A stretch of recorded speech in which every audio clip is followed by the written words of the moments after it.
Hey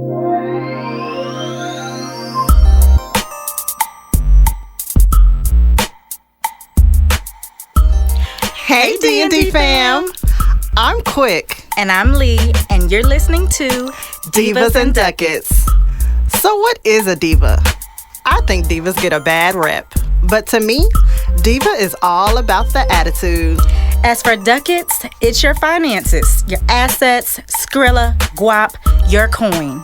We're talking all things with the potential to affect your pockets. And while we're attorneys by trade, we are divas by choice. Divas and Ducats is for edutainment purposes. Y'all, we are not Series 511 or 703 professionals. This does not create a financial advisor or attorney-client relationship. The views expressed here are solely our opinions and the opinions of our guests. It's just our opinions, y'all. Okay, divas, let's talk ducats. Hey D&D fam, welcome back. We hope you are doing well. If you're watching, make sure you click subscribe below, and also make sure you go to www.divasandducats.com.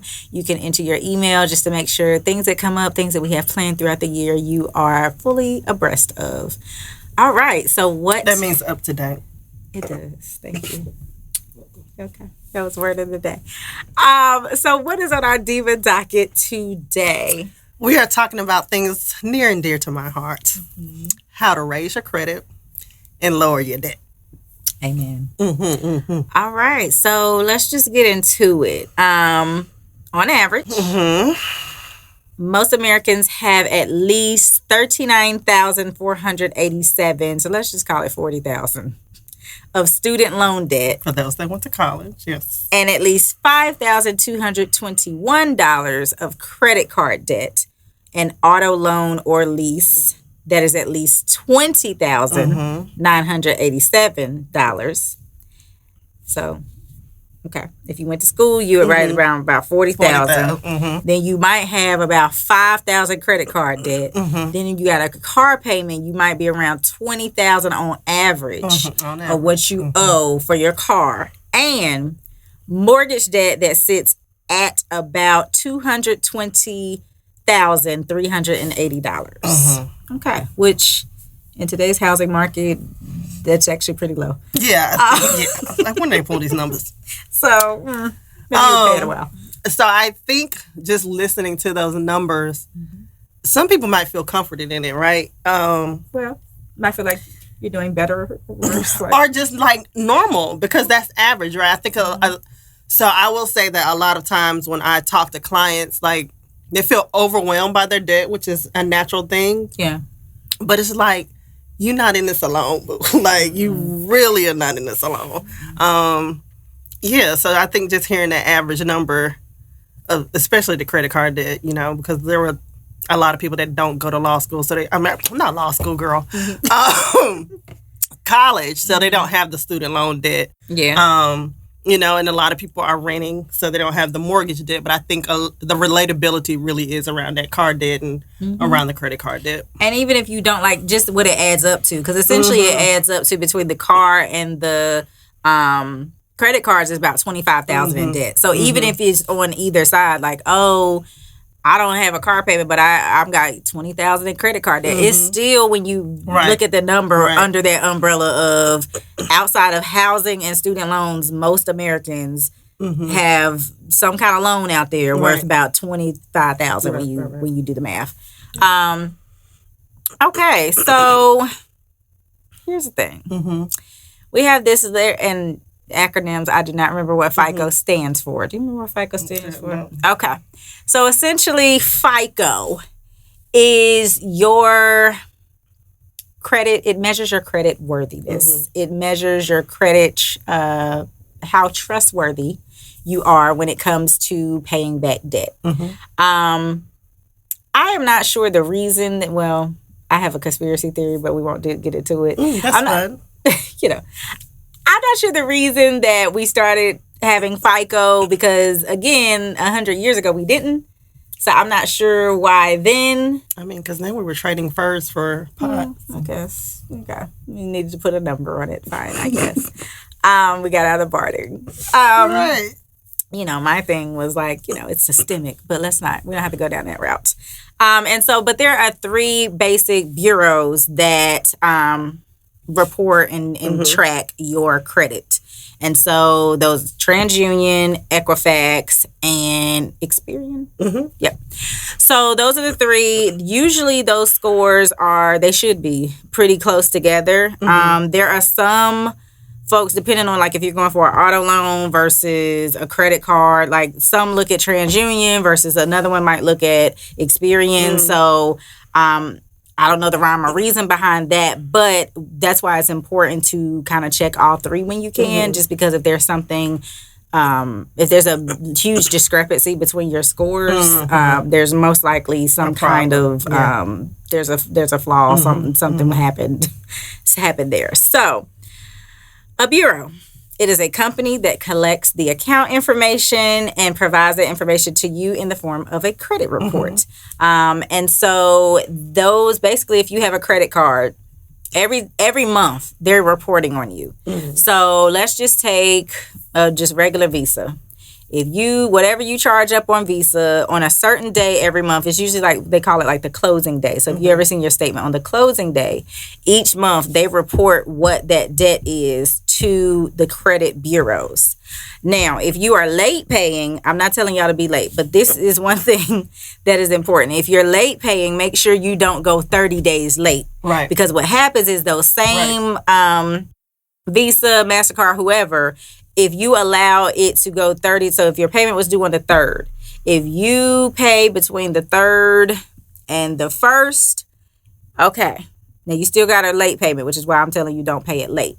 But if you allow that 3rd to then go to the next 3rd of the month, they're reporting that on your report as a late payment. Right. And those are the kind of things that we'll talk about later that really impact your credit score. And they also report, and it's a way that you can see what you owe versus what your limit is. So you might have swiped on your Visa. Let's say you're very responsible and you're like, oh, I pay my gas and my groceries on this card. So you bought about $400 or $500 worth of gas and groceries, and you paid it off. They report that, and it looks like I owe nothing because for the month you don't.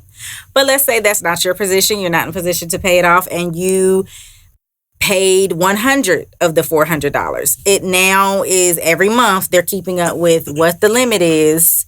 So let's just say your limit is $500, just to make my math easier in this example, and you owe $100. They're now saying like, okay, on this card, if that's your only card, your debt to income is 20% because you owe 20% of what your limit is on the card. Right. And and what she is referring to is called credit utilization.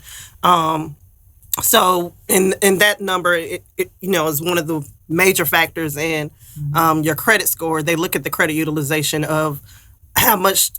If we give this person $1,000, they basically want to know, do you have to max out credit cards to live? That's what it's looking at. And so you want to keep your credit utilization under 30%. So 30% of whatever that balance is on your card is $1,000, $10,000. And we like to use even numbers. So $1,000 you want to keep it under $300. $10,000 you want to keep it under $3,000. So that 30% is like that magical number for credit utilization. And as far as what she was saying, like with the Experian and TransUnion and Equifax, so you can run your credit report, an annual credit report. You can run it in each year for free. And basically, those are the 3 credit bureaus. And the main differences in them are the credit scores. Like she said, they're not a big difference. I think one uses like 280 and the other one might start at 300. The majority of them all go up to 850. But it's more so we're going to talk about the 5 factors that the credit report uses, is more so in the fact that like TransUnion, I think, uses 40% at the payment history, and one might use 35%. So they use those factors differently. And I think one also focuses more on the Vanguard score versus the FICO score, because there's 6 factors with Vanguard and 5 factors with FICO. Okay. So, but other than that, like, it's really no a banks might have a preference, like she said, or a loan company might have a preference in what they use. But as far as you trying to get down or raise your credit score or lower your debt, there's really no difference in looking at those reports for you as a consumer. Right. And so, do you want to get into the actual, like, what is your credit score composed of? Sure. So let's just picture a nice pie chart, and it adds up to 100%. Okay. So, depending on, again, what she was saying with TransUnion versus Equifax and Experian, 60 to 65% of that pie chart are two categories: your payment history and what you owe. So, your payment history, again, depending on which bureau is looking at it, is 35%. And your payment history is simply, do you pay? And do you pay on time? It doesn't matter if you were paying the minimum. Do you pay that minimum? Right. And did you pay it on time? Right. So think about it this way, a third of your score of what makes you look good or bad is just that you paid them when you told them you were paying. Period. It's just like, okay, she may not have paid us everything. Again, we're going to do this $10,000. She did not pay us all $4,500 of what she owes on this credit card. But she paid that whatever the minimum payment is on the 5th of the month. Okay. So, and I think that's also important with the, like she was saying, if you have to be like, don't do the 30 days, because if you pull a credit report, it's a 30, 60, 90 day. There is no like 15 day or a 5 day, which is why she was saying that. Like if you have to pay late, just make sure it doesn't go through that whole 30 day cycle. And so the other thing, amount owed. So that's what we were talking about with your utilization. So in the example I just used of, you have a $10,000 limit, but you have a $4,500 balance. Right there, your amount owed or that utilization ratio is 45%, which is like, it could be better. It could be worse, but it could be better. So in that situation, that extra 15% is pulling your score down a little bit, as opposed to on that same $10,000 limit, you owing $2,000. It's like, okay, well, she's not really using, she's not really maxing out her limit.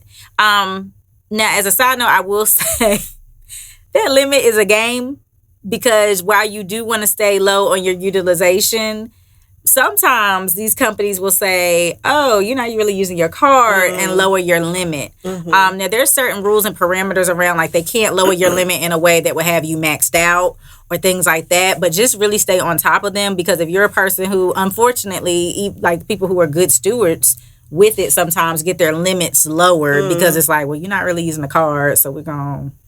So just pay attention to that. I'm not saying that's not a reason to like max out the card.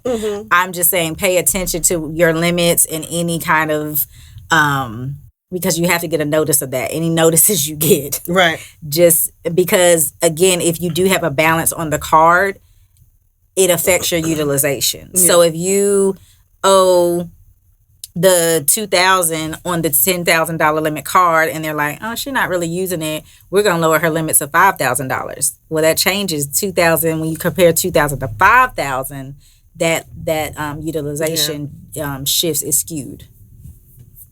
That's good. And I think it's important that she told you that you will get a notice, right? Make sure you're opening that mail and not ignoring that, because they're not going to just drop it, right? I've never had it happen. I do have a credit card that I don't use, and I'm constantly asking for extensions on that card.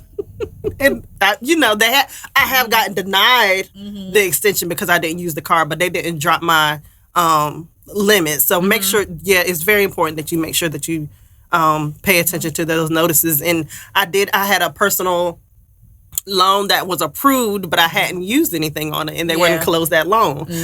So I went and bought groceries just to make sure that it was being used, and to keep it open, because I want my line of credit open. So want it available if you need it. And that's really the point of credit, is not to like fully depend on it, but it's one of those like there if you need it things. So it can be a great tool. So if unfortunately you need, usually doesn't happen, but you need 4 tires at once, that's easily $1,200.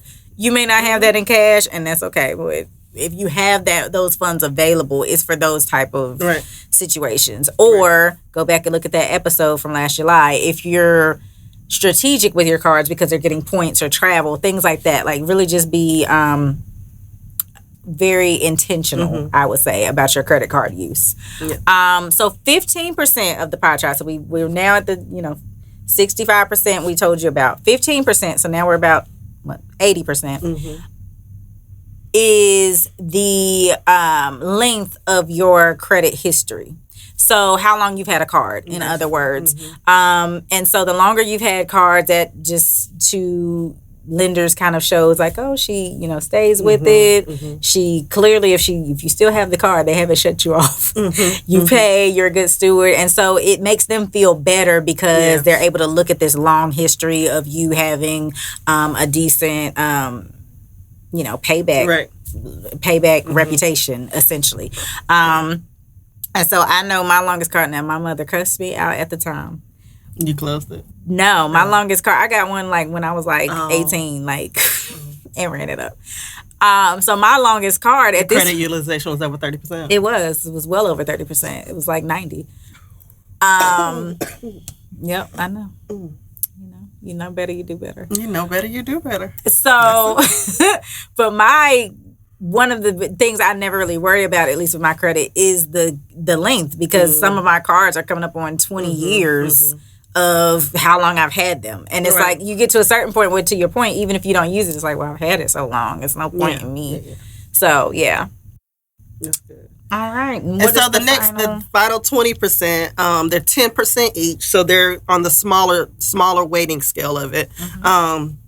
There's new credit. So, open up new credit cards and they look at that. And then your credit mix. So the mix is basically like what types of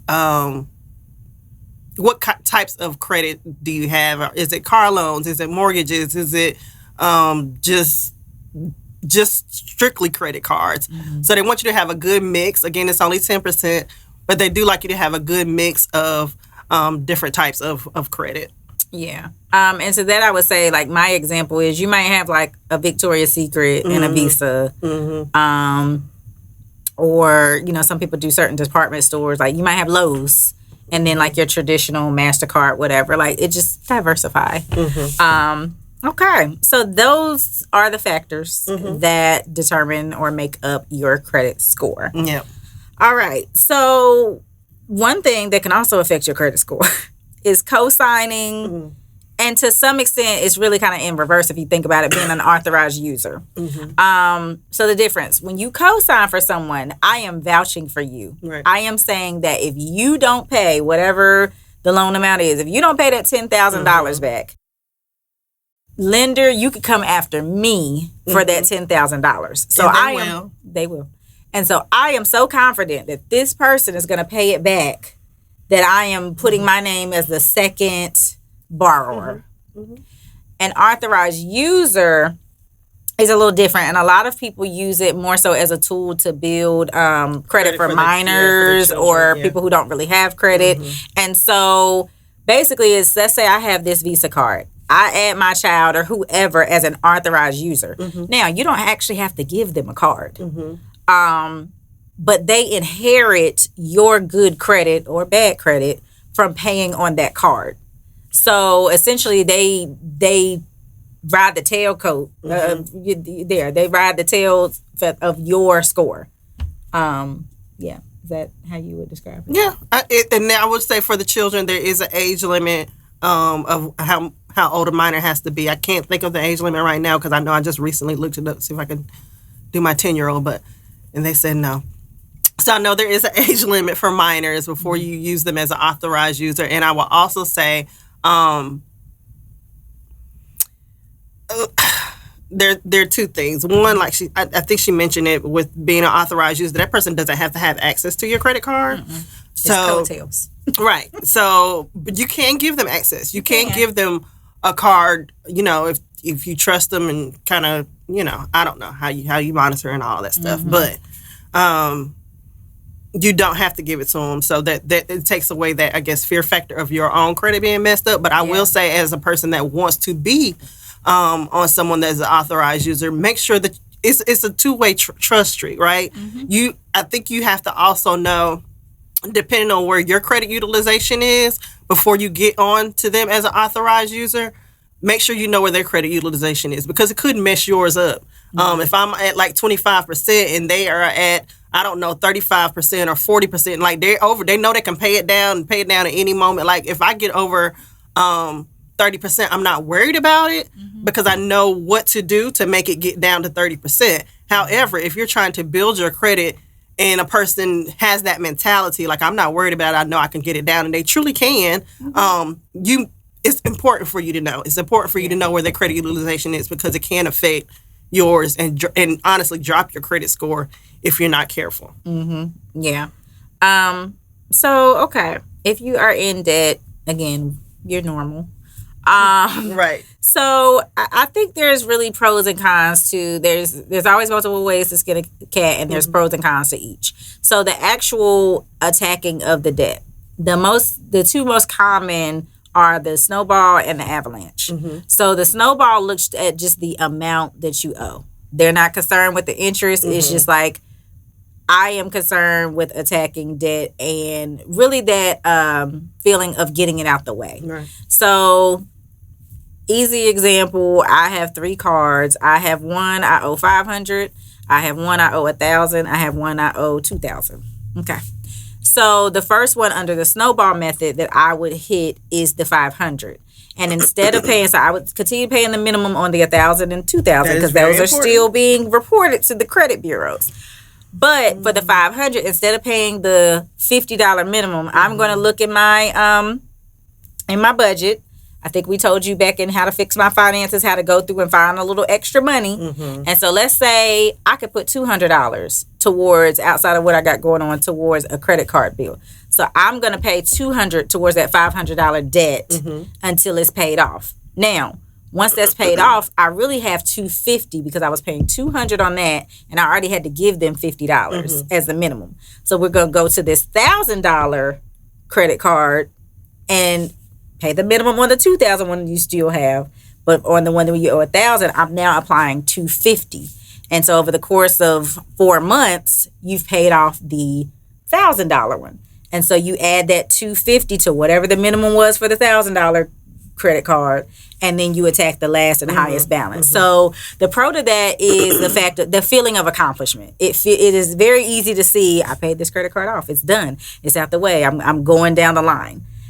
The con the con that kind of sticks out to my mind is more so the other ones. The interest rates may be higher. So again, they're still building. Now you have a plan, so you're gonna get to them. But if there is a negative to take away from that, it is like you might be being charged higher interest on the other balances that you have.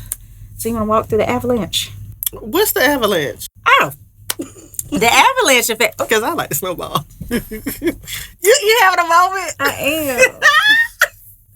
I know something financially. Go ahead. What's the avalanche? Okay, so the avalanche, you attack by the interest rate, and so you're not as concerned about the amount owed, but I'm really trying to chip away at the card with the highest interest. So you're still using your extra money that you find in your budget, but you're just going about it in the order of highest interest rate to lowest interest rate to knock it out. So again, they're kind of opposite pros and cons. The pro to that is you didn't pay them nearly as much money to borrow money from them. But the con is, for some people, psychologically, it can feel, let's say the highest interest is on a card where you owe $5,000. It's going to take longer paying $250 a month to really see that $5,000 paid off than it would the card where you owe $500 and you're putting $250 towards it. So it really just depends on like what's important to you. Yeah. And obviously, because I didn't even know what it was, you already know what my favorite method is. I think most people just admire like the snowball. Yeah, the snowball. So I just like that method, because I think it's more so, like you said, it's the feeling accomplishment of doing that. And most credit cards are going to be around the same interest rate. Like they're somewhere in that 18 to 25%. Most of them they're going to be high. Like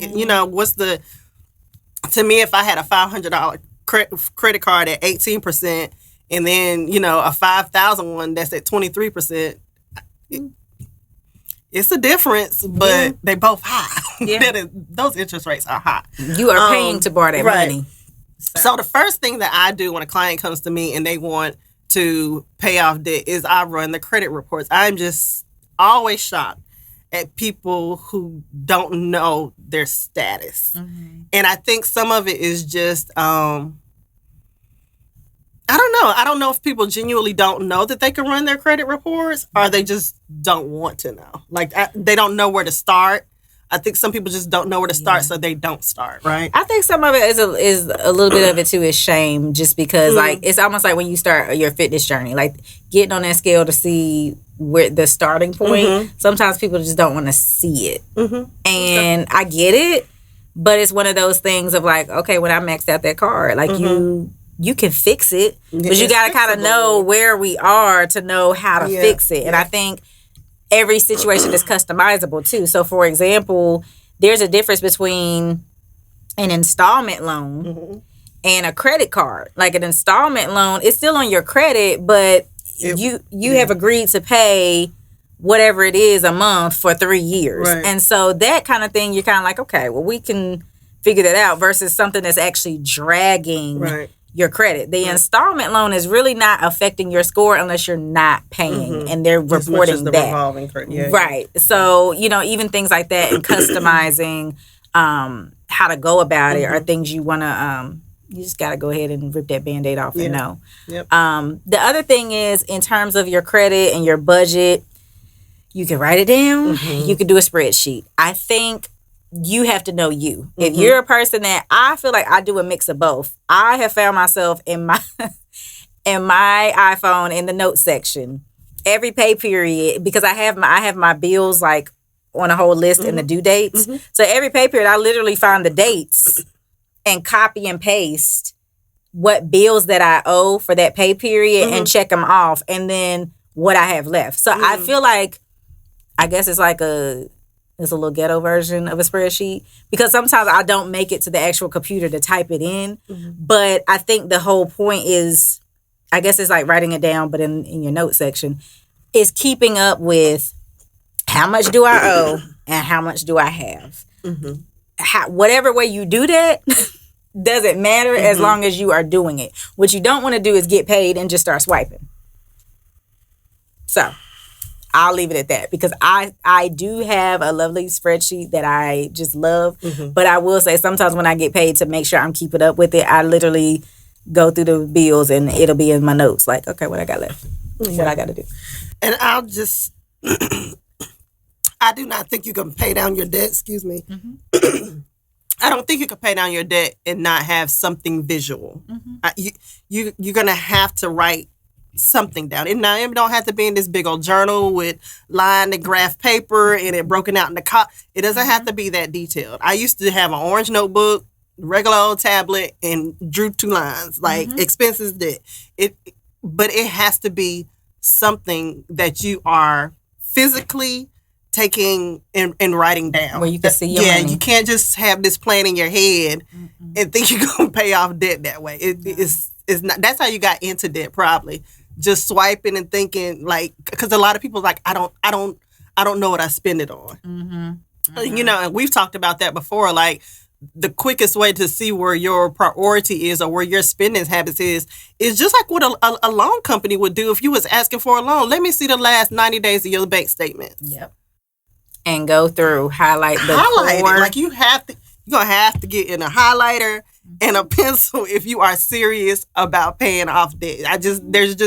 There is no way around that to me. Like, that I think that would just be the top thing. You're gonna have to get used to some paper or a phone or some kind of app. Yep. It's gonna have to be some physical, visual thing that you can see. Maybe something that sends you reminders. We have different apps that will send you reminders. This is what's owed, and it congratulates you when you only have this left. But it's you can't keep it in your head. No. It's not going to work. The other thing I'll say is be honest with yourself, even about that. So some people Again, pros and cons either way. Some people, when they get paid, they pay everything that they owe out before they do anything. Like, I'm just going to pay everything out, and what I got left is what I got left. Now, that might feel really draining to some people. Like, oh, I'd rather just pay. Again, it's a psychological thing. I get paid on the 3rd. I'd rather pay the thing due on the 12th on the 12th. If that works for you and you're going to have the money there and be honest with yourself, then cool, do that. But if you know that you're working on discipline is a thing you're working on, or maybe it's a factor, because again, sit with yourself and think about within the purchases what led to that. Because if you don't correct that behavior, it repeats itself. So even if you zero out, you're going to run it up again. So if it's a discipline thing, it may work better for you to just pay all your bills out on the 3rd, because at least if you just got $500 left, then at least everything's paid. You got $500 left. Rest sit at home, get some Netflix. And then also in paying debt, I think people don't realize that you can call your bill company and change dates. Like you could change your payment date and organize it how you want to. I don't know how much flexibility you have with doing your mortgage that way. I think that has to be paid between the 1st and the 15th somehow. Yeah. But those other bills, you can change those dates to match with, I know I pay a mortgage, so I might not want to pay my Duke Energy or my heating bill, my highest bill when I have to pay that mortgage or that rent. I might want to pay that towards the end of the month with my second check. So you can call those companies. They want their money. They really do. I have changed because I remember noticing that one of my checks was hit harder and I wanted to balance it out. Right. And I called a couple companies. They don't care. They just want their money. Care. They do not. They're like, oh, you want the 13th? Cool. Okay. Right, absolutely. They don't care. So that I definitely pay attention to those things and and make those calls. Yeah. So let's talk about raising your score. What are a couple things you could do to raise that credit score? So besides pay your debt, obviously. Yeah. I mean, it's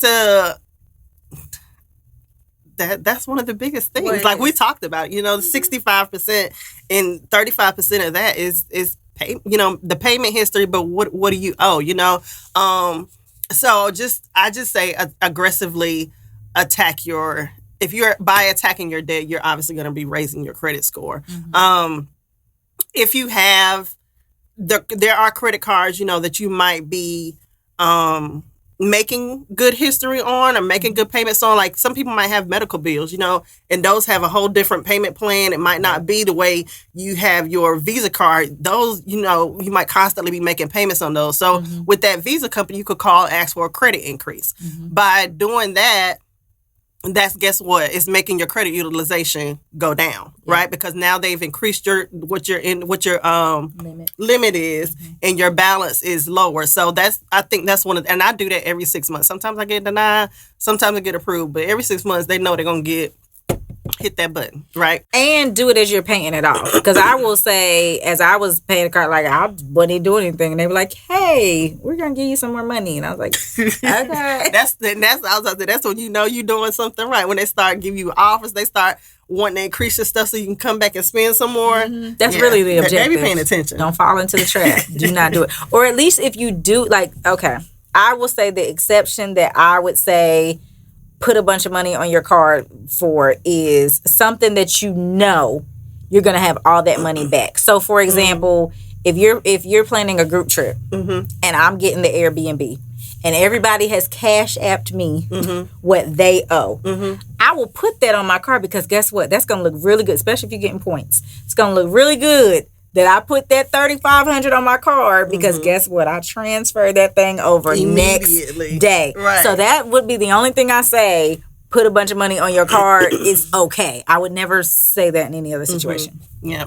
And just have the discipline. Like that takes discipline, to have $3,500 in your Cash App, knowing you could swipe a card and it's a credit card and you still have $3,500 in your Cash App. You might start seeing some stuff. People they will spend your money. Like you have to have discipline. It's just like with anything else, especially like we said, I always relate it to health. Like, trying to lose weight or gain weight can be, depending on where you are, both of them can be very hard. Just having that discipline and consistency, that's going to be, it's just like those little things. Running your credit report. Yeah. That is one of the easiest ways you have to know where you're starting at to try to raise your credit limit. If you don't know what's hurting you, because I'll be like, I always, I've never been late on a payment, but still somehow, in the 6s or low 7s or even in the 5s, you've always paid on. So something is in that credit report. There's some kind of error. It's in there. Something it's in there. And you can make calls, but if you just, because you see your credit score, you just like, I'm going to turn a blind eye if I don't want to know. It's kind of like people that are just afraid to go to the doctor, that they know something's wrong, but they just refuse to go to the doctor. It's going to keep... It's not going to get better. Yeah, it's not going to get better. And it's the same way with your credit. Like, there is something causing you to stay in the 6s when you're making on-time payments. Just run the report. Just run the report. Go through it with a highlighter. Figure out what it is and start making calls, you know? Yeah. Yeah. For sure. All right, y'all. We, giving you the tools. Hit us up, divaadvice@gmail.com if you have questions, because we want y'all to do well this year. We do. We don't want that We don't want that to be on y'all's list at the end of this year. Right. Like, no. You increased that credit score this time. You did it this time. Talked to you early now. All right, now. So we're going to get into this listener letter, something a little nicer, something a little cuter. Questions, comments, concerns, shenanigans, divaadvice@gmail.com, divaadvice@gmail.com. Diva advice. All right, today's letter goes, Dear Divas, my man and I have been together for a few years. Things are mostly smooth. We no longer have the wool over our eyes, but we love and respect each other. That's good. One constant issue, though, is his ex. He still speaks to his ex, supposedly just friendly conversation. They trade comments on social media. She still calls to check on him. They don't have children together or ties from marriage. She is still listed as his emergency contact. And he actually expected me to hang with her and fellowship with her and her new man in a social setting. Personally, I think it should be as if an ex doesn't exist once things end, but he, of course, thinks I'm overreacting. Question: would you be friends with someone you used to have sex with? Are you okay with your partner maintaining contact with someone they were in a relationship with or physical with before? What are your boundaries? Love, Anonymous. Lord have mercy. So let's do the first one. Would you still be cool with somebody you used to smash? Yes, I've been in contact with someone that I used to smash for almost 15 years. So, yeah. Okay. Would you be like in a relationship? In a relationship? Have I talked to that person? Like, would you, you think that's okay? I'm asking that question.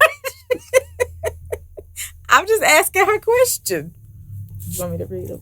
Okay. I don't need you to reread it. Okay. No, in a relationship, I stopped talking to that person. Okay. Yeah. So then, are you cool with your ex being like on these friendly terms with somebody that they used to either be in a relationship with, or so they hitting each other up on Facebook? They're emergency contacts for each other. Well, I don't know if she's his, but she said she is still his emergency contact. I don't know if it goes both ways. Okay.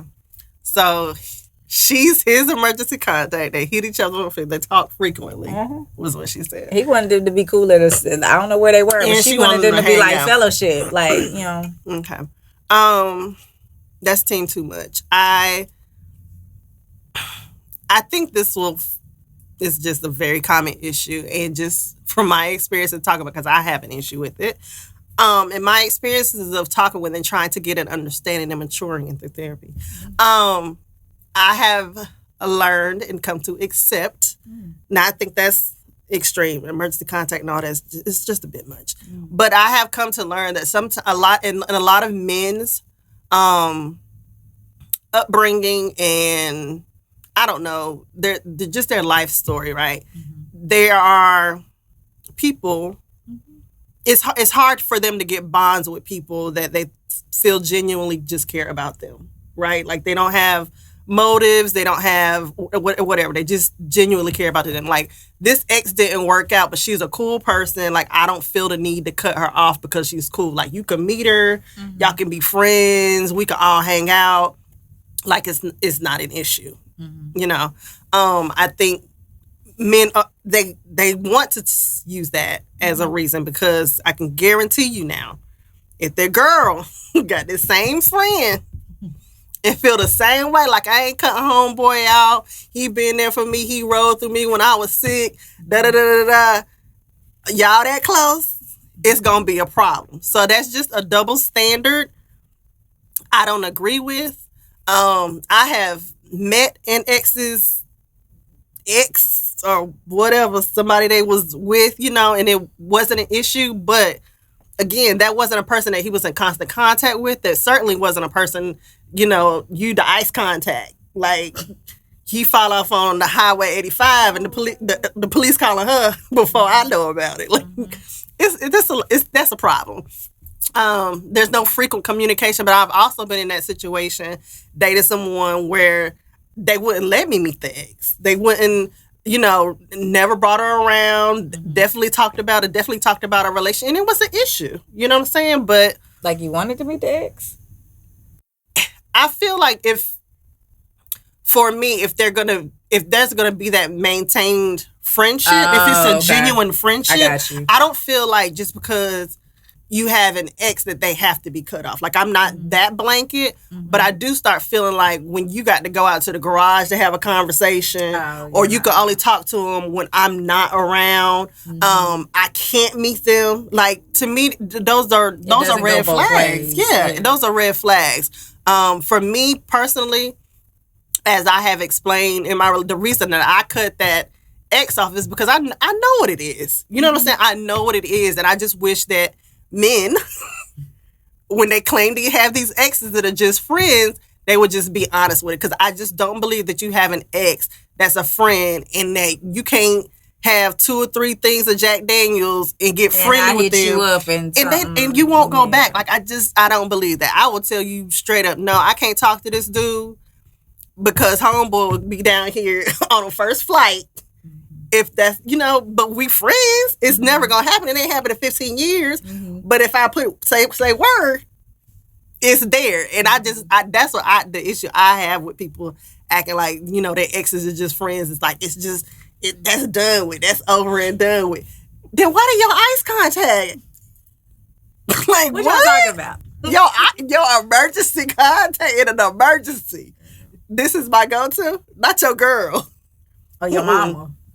Or your mama. Or your child. So, like, no. What are other questions? No. That was it. It was like, would you be, have you been cool with somebody that you used to deal with? Would you be cool with your partner, like, maintaining a relationship with somebody that they had sex with or in a relationship with? Like, what are your boundaries there? No, yeah, for me personally, I don't have an ex that wouldn't cross that boundary. And I guess, I think about that too, like, guys know how other guys are, right? They know but you a guy. So why is it suddenly an exception that you won't cross the line with her, but you think my guy will cross the line with me? If you know guys, you a guy. Well, what's the difference? Well, why Sally can't call you as an emergency and be like, I need you to come over at 3 a.m. and nothing happened? You a guy? Just you would think that's what's gonna go down in my friend call. Just want to talk. Yeah, that's a double. I just can't get with that double standard. But so I can I say I disagree with anything? I will say this. So it depends for me on the ex being like they never existed. To me, if we ended on bad terms, that's very much how I am. Because what do we need to talk about?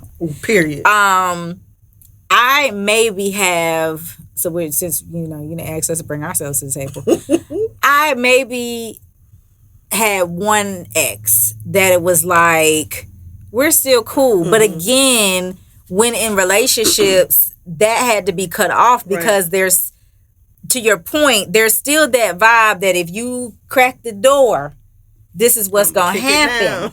And so it's like, and I feel like both parties know that. I don't feel like it's just the guy that knows that or whatever. Like, as the one, like, I knew that too. So for me, it was just like, again, it wasn't a bad term, wasn't anything like that. And time, you know what I mean? When there's been a long time since you were together, it's much easier to kind of be amicable, right? So yeah, no, in a relationship, it's like, nah, we can't like talk. I wish you well. And I mean, I might like something on your page if I see it, but I'm not like, we're not kikiing. We're not. We're more so. We're not friends. We're associates. We're someone we know each other. Not frequently calling me. No. I feel like, so again, maybe it's I hate to give the lawyer answer. It depends with this exes and my man thing.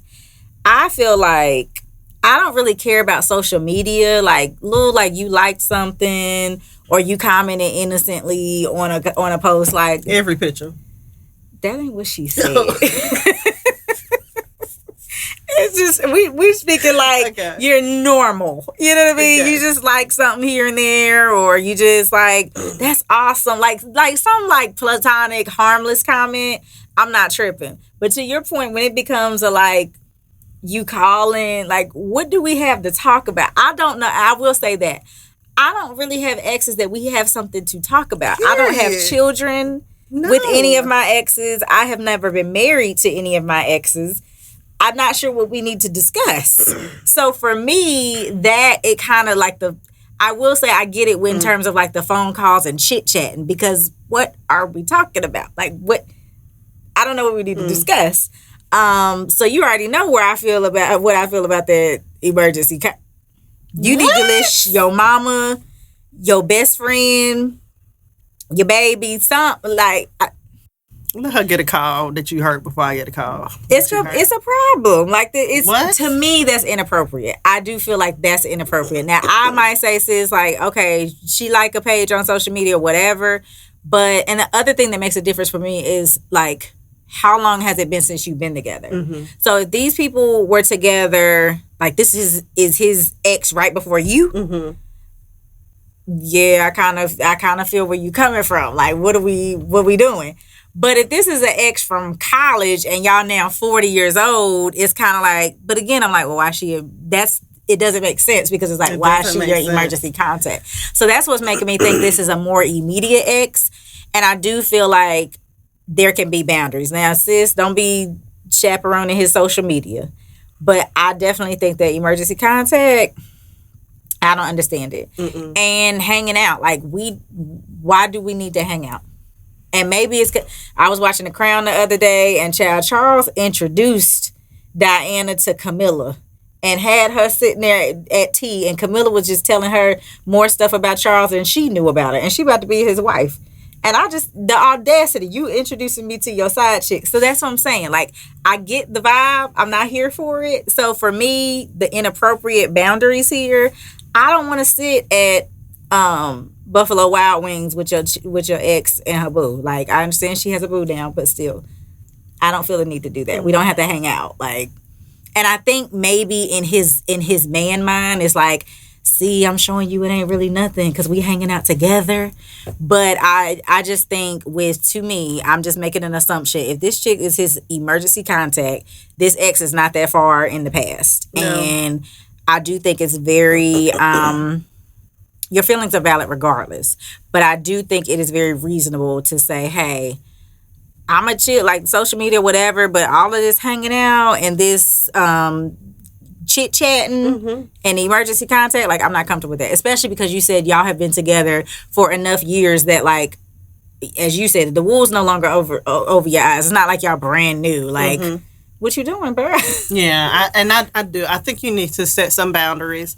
And if he's not okay with those boundaries, don't change yours. Like, because you're not going to be happy in that relationship in the long run. It's always going to be tense. And you're going to resent him. Yeah, you're going to resent him. And there are men that are hell bound on keeping their friendships with their exes. Ex-wife, ex-girlfriend, ex-lover. They are hell bound. And they will, if it's you or her, it's going to be you.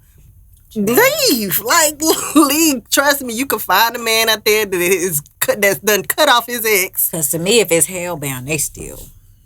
Right. Like, no, it's no explaining. This makes me uncomfortable. This is a boundary for me. I can't deal with it. What we going to do? Yeah. What we going to do? Because just 9 times out of 10. 9 times out of 10, that man is not going to be able to handle it. Ever. If it's on the other foot. So if you couldn't respect it on the other foot, don't make me try to respect it on yours. Like, just don't. I I don't get down with that double standard. So let Brian call you. And be like, you want to go bowling. I'm petty. I have Brian call me. Let Brian call you. You're petty. Don't do that. Don't. Let Brian start commenting on the Don't put me up against the wall, making me feel like what's the emergency with the hard eyes? Let him start putting them hard eyes up under your post. Look, I make an ugly comment when I'm posted with my man. A roll eye emoji. Let him put up under that. You happy? They want to lose it. You hear me? Oh, girl. Ain't no fun with a rabbit got the girl. They don't want to play that game. You lose every time. So, hey, divaadvice@gmail.com. Look. All right, quick. You got to set your boundaries. Set your boundaries. Do that. Yeah, so for paying off debt, I think some people have a mentality, right, of I deserve. And I think that I deserve mentality, especially if you're already in debt, will keep you in debt. I definitely think you should reward yourself, which is one of the reasons that I like the debt snowball, because I do feel like you can reward yourself with small things, just like you would if you were on a health journey. I do this, I'm going to maybe go and get a fancy piece of salmon and a slice of chocolate cake, once a month or whatever it is, you know what I'm saying? But with anything, I just think the whole I deserve mentality. Now, I would say, let's say you're corporate, right? You're in a bonus eligible job, and you get $5,000 in a bonus or $10,000 in a bonus, and you just want to blow your whole bonus. Now, your goal is to pay off debt.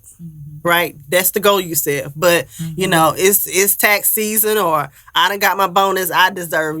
You about to go on a trip and spend $4,500 of this $5,000. Right, I deserve this trip. No, but what you deserve is to pay down this debt that you said was a goal. So when you come back, you're not still stressing. You just got $4,500. Let's deserve maybe, whatever it is for you. $4,500 or $5,000 ain't it, right? Wait, how much was the bonus? Let's say it was $5,000, and you spent $4,500 on the trip. Oh, no, babe. How much did she get?